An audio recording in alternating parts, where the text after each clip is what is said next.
আমার পেজটা আস্তে আস্তে বড় হচ্ছে ভাবতেই খুব ভালো লাগে। আজকে সকালবেলা উঠে দেখি আমার পেজে 13,000 ফলোয়ার ডান হয়ে গেছে, আলহামদুলিল্লাহ। পেজটা নিয়ে আসলে এত তাড়াতাড়ি এত কিছু এক্সপেক্ট করিনি। তারপরেও অনেক দিন হয়ে গেল আমার পেজটা চালানোর। প্রতিনিয়ত পেজটাতে ভিডিও আপলোড করতেই আছি, টাইম দিতেই আছি। আসলে কখনো গাফিলতি করিনি পেজটা চালানোর জন্য। খুব সিরিয়াসলি কাজ করেছি, চেষ্টা করেছি পেজটাকে গ্রো করার জন্য, পেজটা থেকে যেন ফিউচারে ভালো কিছু পাই সেটার জন্য।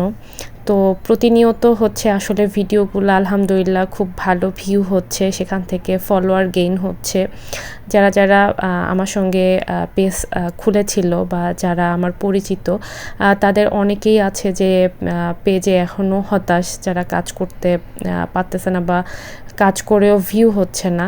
আসলে কিছু ব্যাপার থাকে যে আসলে আপনি একটা ভিডিও থেকে কতটুকু এফোর্ট দিচ্ছেন, সেই ভিডিওটা কতটুকু এডিট করে সেটাকে ভয়েস দিচ্ছেন, প্রত্যেকটা উপরে আসলে ডিপেন্ড করে আপনার ভিডিওটাতে ভিউ হওয়ার জন্য। ইনফরমেশন থাকতে হবে ভিডিওর মধ্যে, কিছু ইম্পর্টেন্ট টিপস থাকতে হবে, তাহলে আসলে ভিডিওগুলা ভাইরাল হয় বা ভিডিওতে ভালো একটা ভিউ আসে।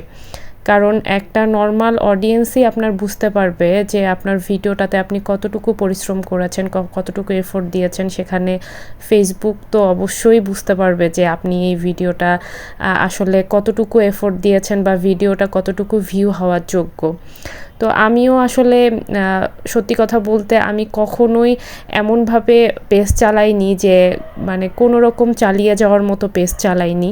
এখন লতা পাতা ফুল এই জিনিসগুলো যদি সবসময় প্রতিনিয়ত আপনি পেজের মধ্যে আপলোড করেন ভিডিও আকারে, আর আপনি এক্সপেক্ট করেন আপনার সেখান থেকে হচ্ছে ফলোয়ার গেইন হবে বা ভিডিও ভাইরাল হবে, এটা আসলে এক্সপেক্ট করা বোকামি। কারণ ফেসবুক নতুন কিছু চায়, ক্রিয়েটিভ কিছু চায়, যেখানে আপনার ইনফরমেশান থাকবে, যেখানে আপনার একটা সুন্দর ভয়েস অ্যাড করা থাকবে, যেখানে আপনার এডিটিং ভালো হবে। সব কিছু মিলেই আসলে ভিডিওর ভালো ভিউ হওয়া ডিপেন্ড করে।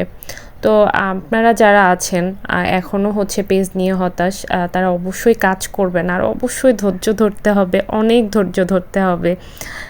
পেজ চালাতে গিয়ে আসলে বুঝতে পেরেছি ধৈর্য কী জিনিস। কারণ এত বেশি ধৈর্য নিয়ে কাজ করতে হয়, এত বেশি এফোর্ট দিতে হয়, যেটা আসলে বলার মতো না। যাই হোক, অনেক কথা বলে ফেললাম। এটা একটা অর্ডারের কেক ছিল, আমার একটা ফ্রেন্ডের বার্থডে ছিল, তার বার্থডেতে আমি করেছিলাম। আর এত বেশি ঠান্ডা ছিল যে কেকটা ঠান্ডার কারণে প্রায় ফ্রিজ হয়ে যাচ্ছিল, আমি ভালোভাবে কাজ করতে পারছিলাম না। তো যাই হোক, খুব কষ্টে ফাইনালি হচ্ছে কেকের কাজটা কমপ্লিট করেছি। আমার ফ্রেন্ড কেকটা খেয়ে খুব ভালো একটা রিভিউ দিয়েছিল। তো এই ছিল আজকে ছোট্ট একটা ভিডিও। সবাই সুস্থ থাকবেন, ভালো থাকবেন, আল্লাহ হাফেজ।